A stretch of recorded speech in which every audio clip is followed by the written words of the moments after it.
আসসালামু আলাইকুম রহমতুল্লাহি বরকাতুহ। সমস্ত প্রশংসা আল্লাহ সুবহানাহু ওয়া তাআলার এবং অগণিত দরুদ রাসূল সাল্লাল্লাহু আলাইহি ওয়াসাল্লামের উপর। আমরা সিরাত নিয়ে ধারাবাহিক আলোচনা করছিলাম। ইনশাআল্লাহুল আজিজ আজকে আলোচনা করব আজকের যে সাবটাইটেল বা সাবটপিক। আমরা মদিনার অধ্যায়ে আছি এবং সাবটাইটেল হচ্ছে মদিনায় রাসূলুল্লাহ সাল্লাল্লাহু আলাইহি ওয়াসাল্লামকে কীভাবে অভ্যর্থনা জানিয়েছিল। আমরা সেই সাবটাইটেলটা পড়ব ইনশাআল্লাহ। আনসাররা আগে চেয়েছিলেন রাসূলুল্লাহ সাল্লাল্লাহু আলাইহি ওয়াসাল্লামকে মক্কা থেকে রওনা হয়ে গেছেন। আনসাররা আগেই জেনেছিলেন রাসূলুল্লাহ সাল্লাল্লাহু আলাইহি ওয়াসাল্লাম মক্কা থেকে রওনা হয়ে গেছেন। এটা তাদের স্বাভাবিক নিয়ম হয়ে গিয়েছিল। প্রতিদিন ফজর বাদ তারা শহরের শেষ প্রান্তে চলে যেতেন।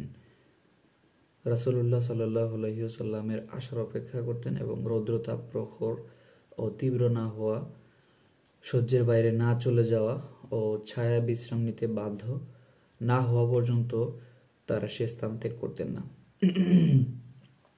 অর্থাৎ এখানে বেশ কয়েকটা জিনিস বলা আছে। রাসূলুল্লাহ সাল্লাল্লাহু আলাইহি ওয়াসাল্লাম আসার জন্য অপেক্ষা করতেন, এটা একটা ছিল তাদের। এবং তারা মানে রোদ পোহাতেন, ঠিক আছে। কতক্ষণ পর্যন্ত? ততক্ষণ পর্যন্ত যখন এটার সহ্যের বাইরে না চলে যায়, আবার ছায়া বিশ্রাম নিতে বাধ্য না হয় তারা, অর্থাৎ যতক্ষণ সহ্য করা যায় ততক্ষণ তারা রোদ পোহাতেন। ওকে, এরপর যে যার ঘরে ফিরে ফিরে যেতেন।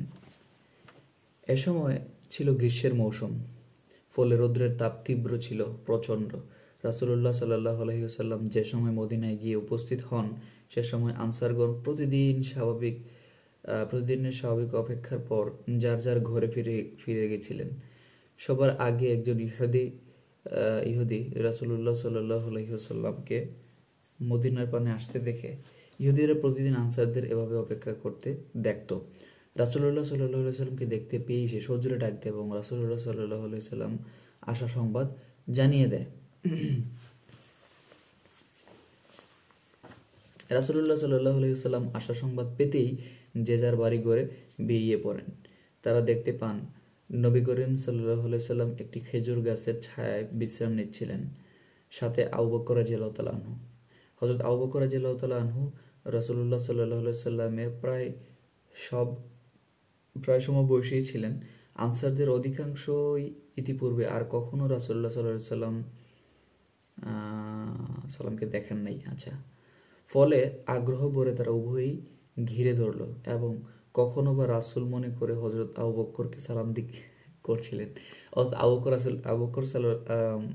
রাদিয়াল্লাহু তাআলা আনহুকে রাসূল সাল্লাল্লাহু আলাইহি ওয়াসাল্লাম হয়তো ভাবছিলেন হয়তো উনি মনে মুহাম্মদ সাল্লাল্লাহু আলাইহি ওয়াসাল্লাম, ঠিক আছে, সালাম করতেছিলেন। ভিড় বাড়ছিল। হযরত আবু বকর রাদিয়াল্লাহু তাআলা আনহু বুঝলেন যে লোকেরা বুঝতে পারছে না উভয়ের মধ্যে কে মাখদুম আর কে খাদেম। এই ভুল দূর করার জন্য তিনি চাদর দিয়ে রাসূলুল্লাহ সাল্লাল্লাহু আলাইহি ওয়াসাল্লামের মাথার উপর তিনি মেলে ধরলেন, ফলে ভুল দূর হলো। দেখেন, এইটা আবু বকরের যে চিন্তা শক্তি কত বেশি, বা উনি যখনই বুঝতে পারলেন যে এখানে তার একটা কনফিউশন সৃষ্টি হচ্ছে, তখনই কিন্তু এই কনফিউশন তিনি দূর করে দিলেন, ঠিক আছে। এই জন্য আসলে তিনি সবার চেয়ে আলাদা। ওনার স্পেশালিটি হচ্ছে এটা। যখনই মনে হলো যে একটা কনফিউশনের সৃষ্টি হচ্ছে, তিনি সঙ্গে সঙ্গে সেটা দূর করে দিলেন, ঠিক আছে। ওনার এই জীবন থেকে আমরা এটা আসলে শিক্ষা নিতে পারি। ওকে, প্রায় 500 আনসারদের একটি বিরাট জামায়াত মুবারক কাফেলার অভ্যর্থনা জানায়। অবশেষে তারা অত্যন্ত সম্ভ্রম ও সৌজন্যের সাথে নবী সাল্লাল্লাহু আলাইহি ওয়াসাল্লামের নিকট আবেদন পেশ করেন, হুজুর, তাশরিফ নিয়ে চলুন, আপনি এখন সব দিকে নিরাপদ, আপনি যাই বলবেন তা শোনা হবে এবং মানা হবে। রাসূলুল্লাহ সাল্লাল্লাহু আলাইহি ওয়াসাল্লাম তার সফর সঙ্গী কাফেলার সামনে থেকে রওনা হলেন।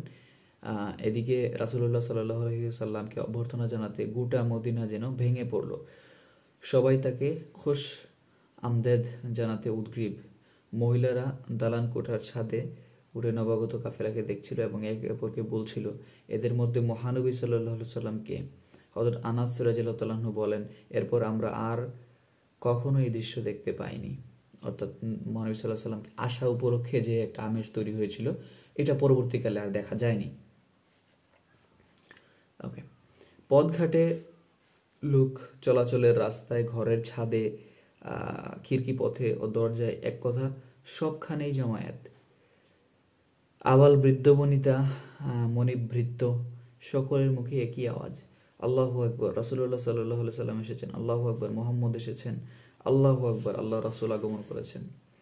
বারা ইবনে আজিজ রাদিয়াল্লাহু তাআলা আনহু তখন খুবই ছোট এবং অল্প বয়স্ক। তিনি বলেন, আমি মদিনাবাসীকে রাসূলুল্লাহ সাল্লাল্লাহু আলাইহি সাল্লাম আশাতে যত খুশি হতে দেখেছি, অন্য কিছুতে তত খুশি হতে আমি দেখিনি। দাসদাসীরাও আনন্দে চিৎকার করে ওঠে, রাসূলুল্লাহ সাল্লাল্লাহু আলাইহি সাল্লাম এসেছেন, আল্লাহ রাসূল এসেছেন। মুসলমানরা তাদের এই শুভ আগমনে খুশি ও আনন্দে তাকবীর ধ্বনি দেয়। মনে হচ্ছিল তাদের জীবনে এর চেয়ে বড় আনন্দ আর কখনো আসেনি। মনে হচ্ছিল তারা মদিনায় যেন মুচকি হাসছে আর গর্বে ও আনন্দে ফুলে উঠছে। মদিনার কচি শিশুরা হেলেদুলে নিম্নের কবিতা পাঠ করছে। সানিউল বিদা পাহাড়ের দিক থেকে পূর্ণিমার চাঁদ উদয় ঘটেছে। যতদিন আল্লাহর নাম নেবার মতো একজনও থাকবে, আমাদের উপর শুকরিয়া আদায় করা ওয়াজিব হয়ে যাবে। এটা কিন্তু গুরুত্বপূর্ণ বিষয়। যতদিন আল্লাহর নাম নেওয়ার মতো একজন মানুষও থাকবে, শুকরিয়া আদায় করা ওয়াজিব হয়ে যাবে। আমাদের মধ্যে প্রেরিত ওহেশজন আপনি বাধ্যতামূলক আনুগত্যের নির্দেশ নিয়ে এসেছেন।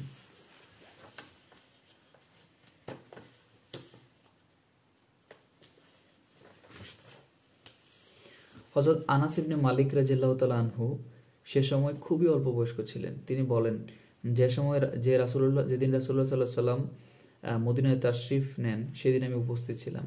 আমি এর চেয়ে সুন্দর আলোকোজ্জ্বল দিন আর দেখিনি, যেদিন রাসূলুল্লাহ সাল্লাল্লাহু আলাইহি সাল্লাম আমাদের এখানে মদিনায় তাশরিফ আনেন। এই ছিল আজকের পড়া। ইনশাআল্লাহ আজিজ যদি বেঁচে থাকি আগামীকালকে আলোচনা করব। সেই পর্যন্ত সবাই ভালো থাকুন, সুস্থ থাকুন, আমার জন্য দোয়া করবেন। আল্লাহ সুবহানাহু ওয়া তাআলা যেন আমার মতো পাপী বান্দাকে কবুল করেন, নাজাতের ব্যবস্থা করে দেন। সবার জন্য দোয়া রইল, যারা মারা গেছে তাদের কবর আযাব মাফ করে দিক আল্লাহ এবং জান্নাতুল ফেরদৌস দান করুন। আসসালামু আলাইকুম ওয়া রাহমাতুল্লাহি ওয়া বারাকাতুহু।